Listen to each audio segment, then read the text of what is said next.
Hello dear, कैसे हो आप सभी। आशा करता हूँ सभी ठीक ही होंगे। इस लॉकडाउन अब ख़त्म हो चुका है, सब कुछ एक नॉर्मल रिदम में आ रहा है धीरे धीरे। तो ठीक इसी प्रकार आज हम ईसीजी की रिदम के बारे में पढ़ेंगे कि बेसिक ईसीजी की रिदम्स कम होती है तो क्या कहा जाता है, स्पीड से होती है तो क्या कहा जाता है, ईसीजी कितने वेव से मिलकर बनी होती है, कौन से वेव किस आर्टरी के कॉन्ट्रैक्शन रिलैक्सेशन को रिप्रेजेंट करती है, वेंट्रिकुलर के कॉन्ट्रैक्शन रिट्रैक्शन को रिप्रेजेंट करती है। आज ईसीजी से बनने वाले उन सभी क्वेश्चन को हम टच करेंगे जो कि 200% सितंबर 2022 में होने वाले नोटसेट एग्ज़ाम में डेफिनेटली 1+1 यानी कि 1 से लेके 2 क्वेश्चन तो इस वीडियो से मिलने ही मिलने वाला है, इस क्लास से मिलने ही मिलने वाला है। चाहे तो आप यहाँ से अभी नोट कर लो, क्योंकि यहाँ से वह सभी प्रकार के जो क्वेश्चन नोटसेट प्रीवियस 2021, 2020, 19, 18 में पूछे गए थे उन सब का बेसिक निकाल कर मैंने यहाँ पर डाला है। इमेज वाइज भी, थियोरेटिकल वाइज भी एंड एबनॉर्मलिटी वाइज भी मैंने यहाँ पे उन सब को रिप्रेजेंट किया है। देखो दोस्तों, ईसीजी की फुल फॉर्म होता है इलेक्ट्रोकार्डियोग्राम, यानी कि ईसीजी क्या करती है, हार्ट की इलेक्ट्रिकल एक्टिविटी को एक पेपर में रिकॉर्ड करती है। और हार्ट की एक डायग्नोसिस क्या होती है, मशीन होती है। हार्ट के अंदर होने वाले अबनॉर्मलिटी, होने वाले डिफेक्ट को आइडेंटिफाई करने के लिए हम ईसीजी करवाते हैं। ईसीजी 5 वेव से मिलकर बनी होती है, P, Q, R, S, T. कितने वेव से मिलकर बनी होती है? 5 वेव से मिलकर बनी होती है, पी, क्यू, आर, एस और टी, राइट। जो पी वेव होती है, पी वेव आर्ट्रियल डीपोलराइजेशन को रिप्रेजेंट करती है। आर्ट्रियल डीपोलराइजेशन का मीन्स होता है कि जब हार्ट के अपर चैम्बर यानी कि जो एट्रियम होते हैं वह कॉन्ट्रैक्ट होते हैं, तब ईसीजी की पी वेव डेवलप होती है। पी वेव को ईसीजी की फर्स्ट वेव के नाम से जानते हैं। यहाँ तक समझ में है।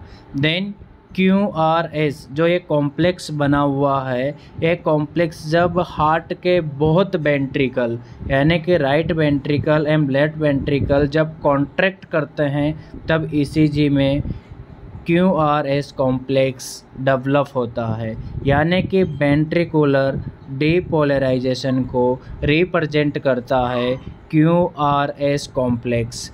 देन जो टी वेव है ये रिप्रेजेंट करती है वेंट्रिकुलर रिपोलराइजेशन को। वेंट्रिकुलर रिपोलराइजेशन का मीन्स होता है कि जब वेंट्रिकुलर कॉन्ट्रैक्ट होके रिलैक्स होता है उस टाइम टी वेव डेवलप होती है।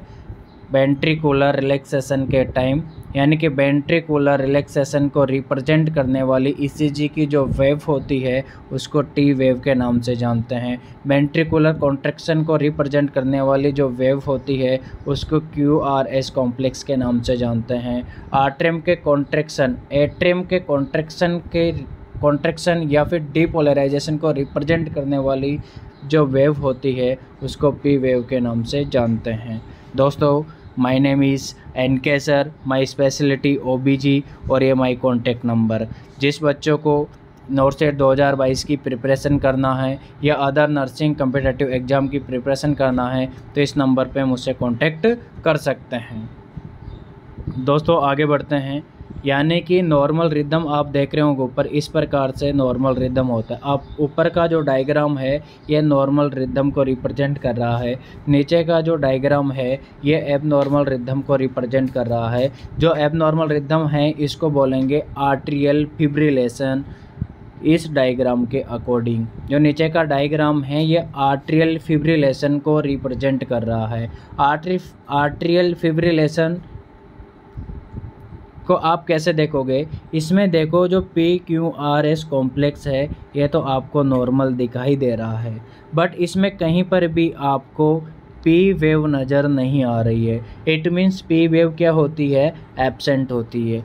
याद रखना इस आर्टरियल फिब्रिलेशन में P वेव एब्सेंट होती है, QRS कॉम्प्लेक्स नॉर्मल प्रेजेंट होता है, और रिदम भी कैसी होती है, रेगुलर होती है। देखो एक रिदम है, एक रेगुलरिटी में यहाँ पर ECG रिकॉर्ड हो रही है एक रिदम के साथ। तो रिदम कैसी है, रेगुलर है, P वेव एब्सेंट है, नॉर्मल है QRS।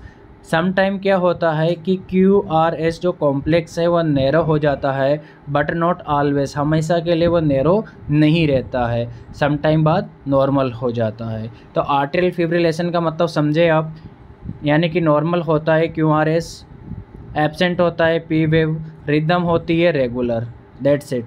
आगे देखो सेकेंड डायग्राम, वेंट्रिकुलर फिब्रिलेशंस। इमेज को ध्यान से देखो, इसमें आपको ध्यानपूर्वक देखोगे तो इस ECG में कहीं पर भी आपको रेगुलरिटी नज़र नहीं आएगी। तो दूसरी बात यह है कि इस ECG में रिदम कैसी है, इरेगुलर है। रिदम कैसी होगी, इरेगुलर है, राइट। देन इसमें कहीं पर भी आपको यानी कि ना तो P वेव नज़र आएगा, ना ही QRS कॉम्प्लेक्स नज़र आएगा, ना ही इसमें से आप नॉर्मली पल्स को आइडेंटिफाई कर सकते हो, राइट। तो यहाँ पे पल्स भी क्या होती है, एब्सेंट होती है। जो वेव है P वह भी एब्सेंट होती है, अनसीन होती है, आप उसको रिप्रेजेंट नहीं कर सकते हो। और QRS कॉम्प्लेक्स भी क्या होता है, नॉट सीन होता है, आप उसको रिप्रेजेंट नहीं कर सकते हो।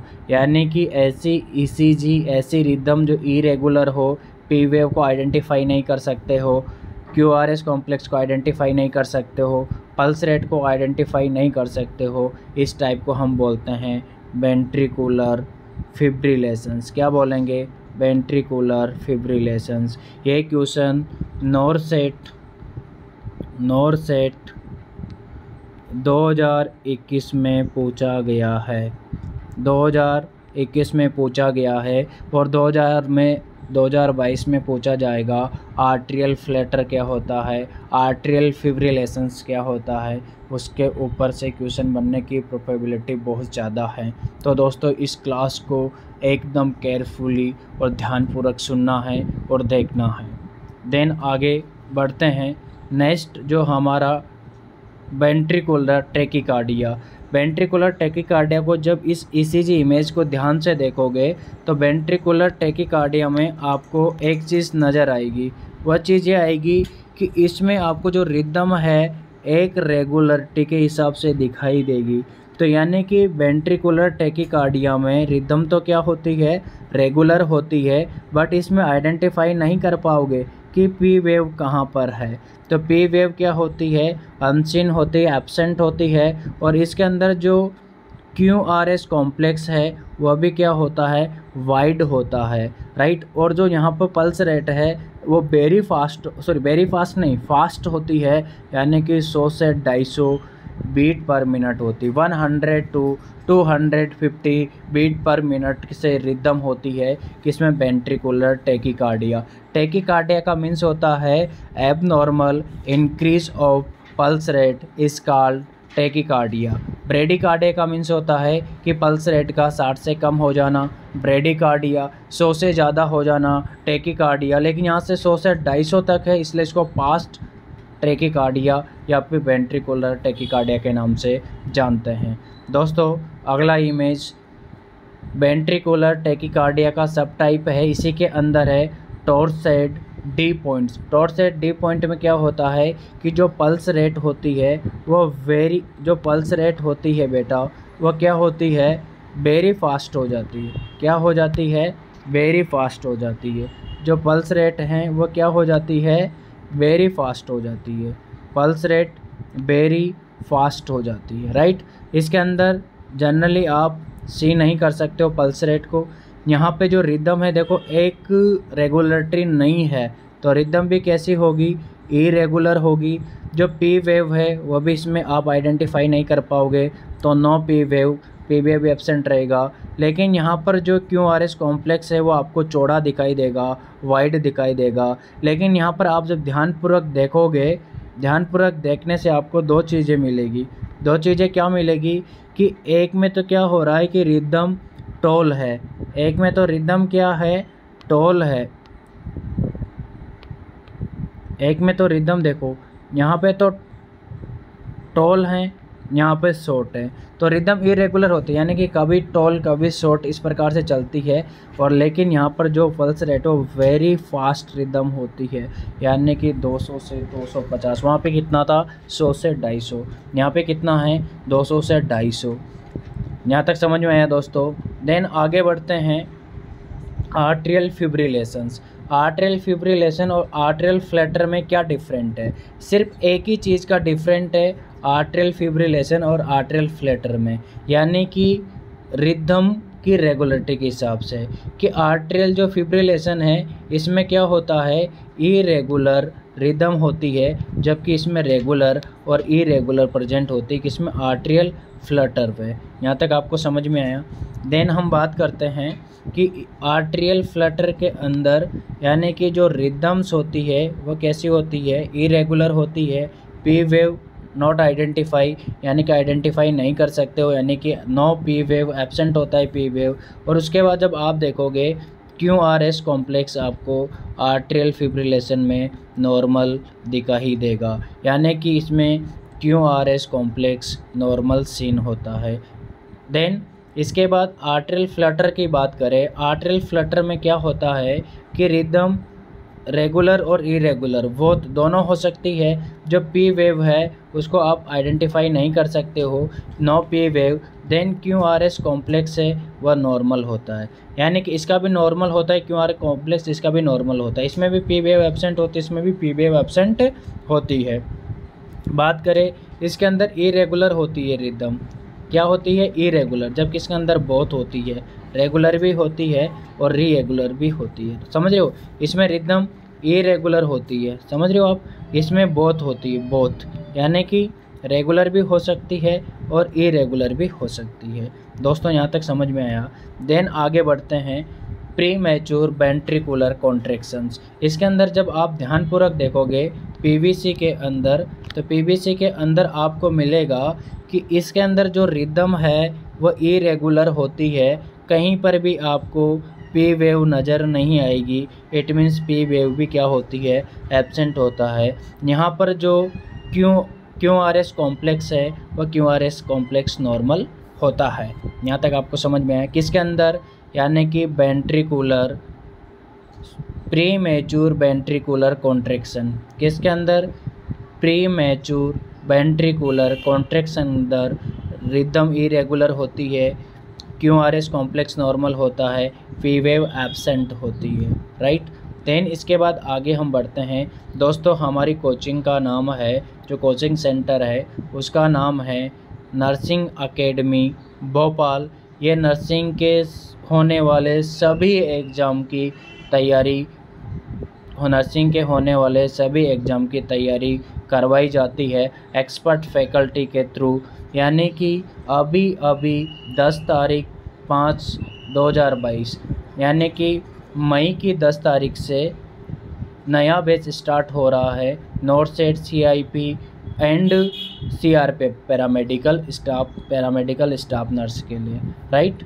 जो दोस्तों नर्सिंग करना चाहते हैं, जिनका रिज़ल्ट 12वीं में पास हो चुके हैं, सब्जेक्ट बायोलॉजी है, अगर वह PNST की तैयारी करना चाहते हैं, PNST यानी कि प्री नर्सिंग सिलेक्शन टेस्ट, उसकी हमारे सेंटर के द्वारा बहुत ही यानी कि वेल ओरिएंटेड तरीके से प्रिपरेशन करवाई जाती है, स्मार्ट तरीके से प्रिपरेशन करवाई जाती है। स्मार्ट तरीके से जो नोट्स मेडअप किए गए हैंड राइटिंग एंड प्रिंटिंग में वो भी प्रोवाइड किए जाते हैं। और वीकली यानी कि टेस्ट लिया जाता है, मंथली मेजर टेस्ट होता है, उसके बाद उसका स्कोर देखा जाता है। अगर फिर भी ऐसा कुछ लगता है कि बच्चों के अंदर वापस जो कमजोरी है निकल नहीं पाई है, तो डाउट क्लास, एक्स्ट्रा क्लास भी लगाई जाती है। तो दोस्तों जो बैच स्टार्ट हो रहा है वो बैच स्टार्ट हो रहा है 10/5/2022 को नॉर्थ सेट CIP और CRP पैरामेडिकल के लिए। कोचिंग का एड्रेस है opposite of Jawaharlal Nehru hospital, मकान number 102, green park colony, DIG बंगला, भोपाल। आप इस कॉन्टैक्ट नंबर पे भी संपर्क कर सकते हो। ऊपर कॉन्टैक्ट नंबर दे रखे हैं, इसके अंदर मुकेश सर के हैं, NK सर के हैं एंड जितिन सर के हैं। आप इस नंबर में भी कांटेक्ट कर सकते हो। मैं यहाँ पे आपको राइट डाउन कर देता हूँ 8104670262। एनी क्वेरी के लिए आप कमेंट कर सकते हो, आपको आंसर तुरंत दे दिया जाएगा। थैंक यू दोस्तों। अगले वीडियो के साथ, अगली क्लास के साथ फिर मिलते हैं।